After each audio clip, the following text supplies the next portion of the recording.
Ada satu bagian dalam kehidupan kita yang paling sulit untuk mengenal dan mengerti hati Bapa di surga. Itu adalah pikiran kita.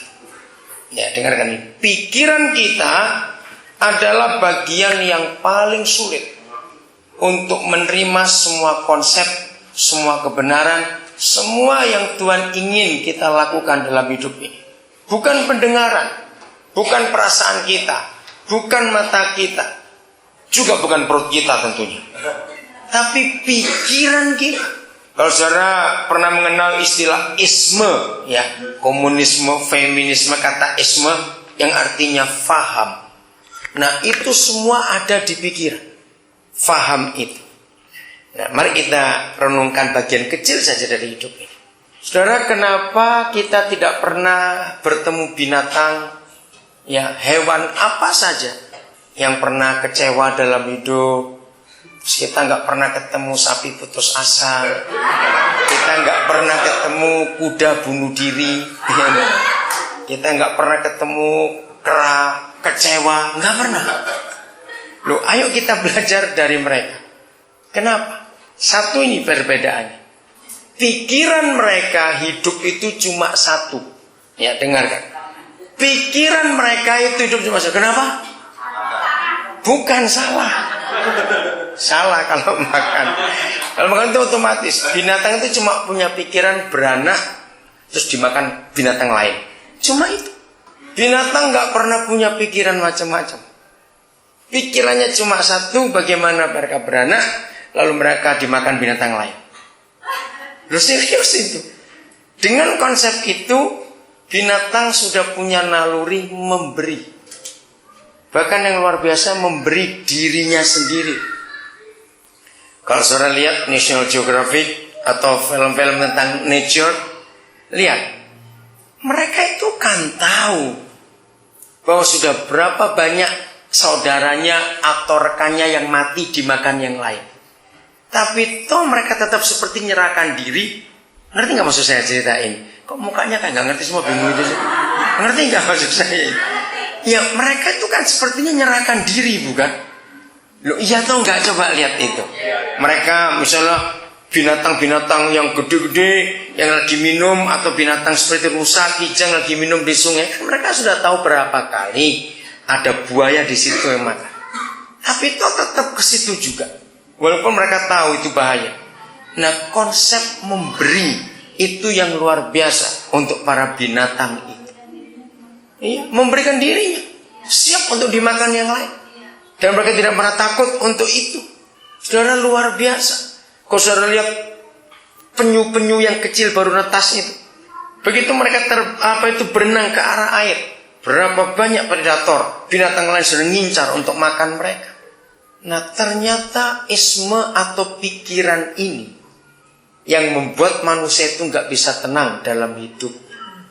Mengapa ada orang nggak bisa tidur? Jawabannya cuma satu.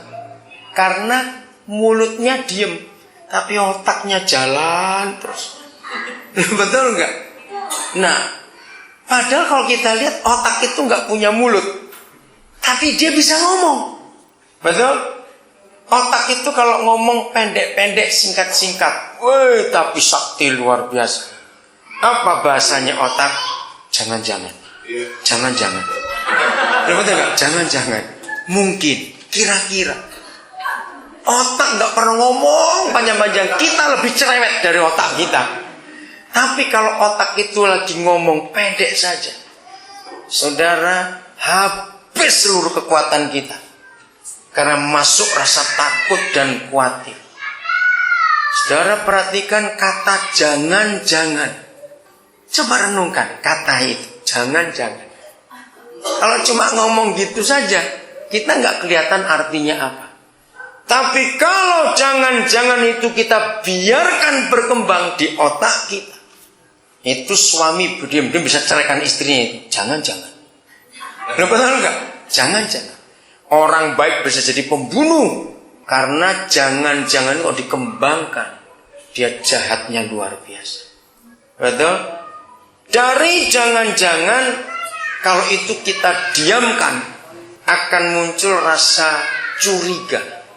Betul nggak? Curiga. Nah, bayangkan suami istri yang nggak ada apa-apa tadi. Bisa curiga. Hanya karena kecil. Jangan-jangan. Kenapa dia biasa pulang jam 4, sekarang jam 6? Nah, jangan-jangan. Padahal belum tentu. Dia pulang terlambat 2 jam itu mungkin ada. Saudara, di pikiran ini jahat sekali. Jadi sebelum apa-apa terjadi, itu saya mulai di pikiran lebih dulu. Mari kita buka Efesus pasal 4 ayat 23. Kenapa Papa kita berfirman tentang hal ini? Jadi mulai hari ini belajar untuk menundukkan kata di otak kita yang pendek saja, jangan-jangan. Jangan lupa itu ya. Nanti kalau suami istri ribut, yang sehat katakan jangan-jangan pikiranmu ada apa itu nah. Sehingga kamu jadi ribut sekarang ini, jangan-jangan. Oke? Teman baik jadi musuh, pasti ada yang berpikir jangan-jangan ini. Nah, wah itu jahat sekali. Dan diperbarui dalam roh pikiranmu. Ini terjemahan secara literal yang kita miliki. Terjemahan dalam bakal kitab Indonesia. Apa yang diperbarui? Kitab secara umum. Apa yang diperbarui? Roh dan pikiranmu. Nah, kenapa Papa membarui 2 hal ini dalam kehidupan kita? Supaya kamu dibarui di dalam roh dan pikiranmu. Dalam terjemahan lembaga Alkitab Indonesia. Karena memang roh dan pikiran kita ini tempat yang paling penting dalam hidup kita untuk menentukan kita ini gagal atau berhasil. Dengarkan. Bukan karena tangan, bukan karena penampilan, bukan karena apa-apa yang buat kita gagal atau berhasil. Tapi roh pikiranmu, dalam terjemahan secara literal, roh dan pikiran kita. Saudara, mari kita lihat ini. Apa saja yang buruk maupun yang baik yang terjadi dalam hidup kita, pasti dari 2 tempat ini dalam hidup kita. Roh itu kalau bahasa sehari-hari adalah hati. Itu roh. Ya, atau batin. Ya, jadi kalau saudara baca kata hati atau kata roh dalam Alkitab, itu pasti menunjuk tentang hati ini, yang di dalam ini. Kenapa ini dulu perlu diperbarui? Karena roh ini yang bisa bersekutu dengan Bapa di surga. Sebagai contoh, jangan coba-coba saudara pindah ke Amerika dan hidup di sana, cari kerjaan di sana. Bukan cuma jalan-jalan, beda ya. Tapi pindah, lalu tinggal di sana dan hidup di sana dan cari kerja di sana. Kalau saudara nggak ngerti bahasa Inggris, bisa hidup nggak di sana? Tidak bisa, karena itu berbahasa Inggris. Nah, jangan pakai cara apapun juga untuk hidup dengan Bapa di surga sebelum roh kita diperbarui. Sebab roh ini adalah satu-satunya tempat yang bisa bersekutu kenal dengan Bapa di surga. Sebab dia itu roh. Dia nggak punya fisik seperti kita. Kalau kita mau bersekutu dengan sesama kita manusia, jangan jadi makhluk halus. Nanti nggak kelihatan orangnya dong. Betul? Kita harus komunikasi dengan melihat. Walaupun dia orang buta, bisa tahu ada orang di situ. Nah, untuk Bapa di surga tidak bisa pakai fisik kita, karena dia nggak punya tubuh, nggak punya daging, tapi roh. Maka itu walaupun Kristennya sudah 30 tahun, 40 tahun jadi Kristen, kalau rohnya belum diperbarui, dia nggak akan ngerti, nggak akan ngerti.